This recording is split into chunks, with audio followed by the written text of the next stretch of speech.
Communication de Monsieur le deuxième vice-premier ministre, ministre de la Justice et des Droits humains, garde des Sceaux. Le bâtonnier, président du Conseil de l'Ordre des avocats du Gabon, par la plume et la voix de Maître Jean-Pierre Akoumou Moulouna, a fustigé le gouvernement relativement à la réforme de la législation judiciaire gabonaise sur deux terrains. À l'occasion de la rentrée du barreau, le vendredi 27 novembre 2015, par 3 requêtes contre le gouvernement devant la Cour constitutionnelle.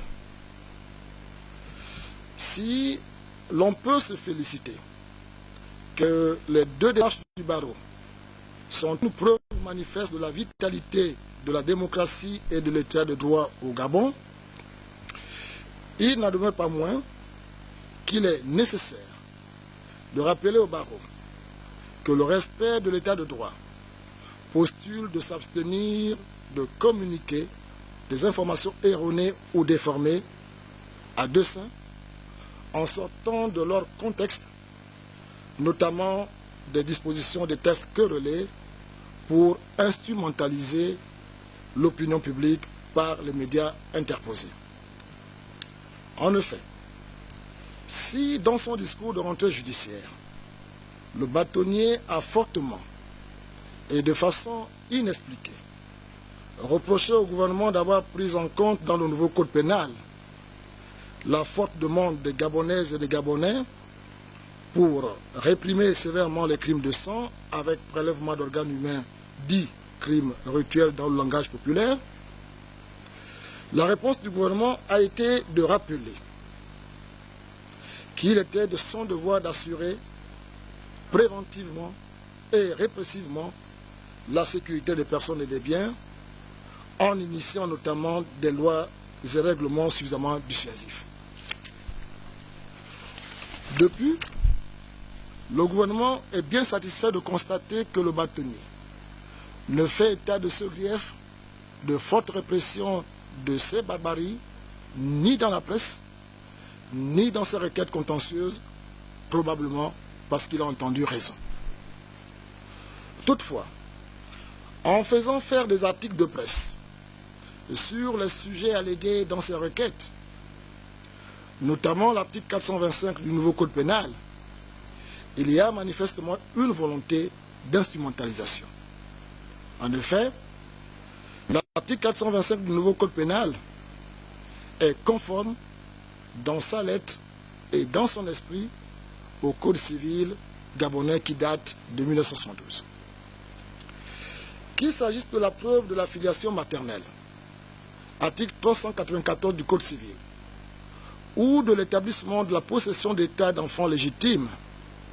article 396 du code civil, ou encore de l'action en réclamation d'État, comme du désaveu et autres contestations de la filiation légitime, article 401 à 413 du code civil, la constance est qu'il faut avoir un intérêt pour agir, tel que repris dans l'article 425 du nouveau code pénal. De façon comparée, la législation française nous donne le droit de contester une filiation qu'opère à mère, à l'enfant, à l'héritier ou à la personne qui est père de l'enfant. Cette limitation, en France et dans le monde civilisé, des personnes ayant un intérêt à agir en contestation de filiation est un gage de protection de la famille et de la société. C'est pourquoi, en droit français, il est prévu une condamnation au droit fixe de procédure contre la partie civile ayant mouvementé une action publique si le mis en cause bénéficie d'une décision de non-lieu ou de relax. De même, toujours en France, toute personne qui met en mouvement l'action publique, tout connaissant que les faits qu'il dénonce sont faux, encourt une peine d'emprisonnement de 5 ans et une amende de 45 000 €, conformément à l'article 226 du Code pénal français, soit un peu plus de 30 millions de francs CFA à payer. Dans le nouveau code pénal du Gabon, objet de l'ordonnance numéro 16/2015, l'article 425 n'interdit pas de contester. Au contraire, il ouvre droit à toute personne ayant intérêt pour agir de pouvoir contester une filiation. Il revient au juge d'apprécier l'existence ou pas de cet intérêt, car dans toutes les actions judiciaires, il faut avoir un intérêt pour que la plainte soit recevable. Le nouveau code pénal n'affecte en rien les dispositions de la Constitution sur les conditions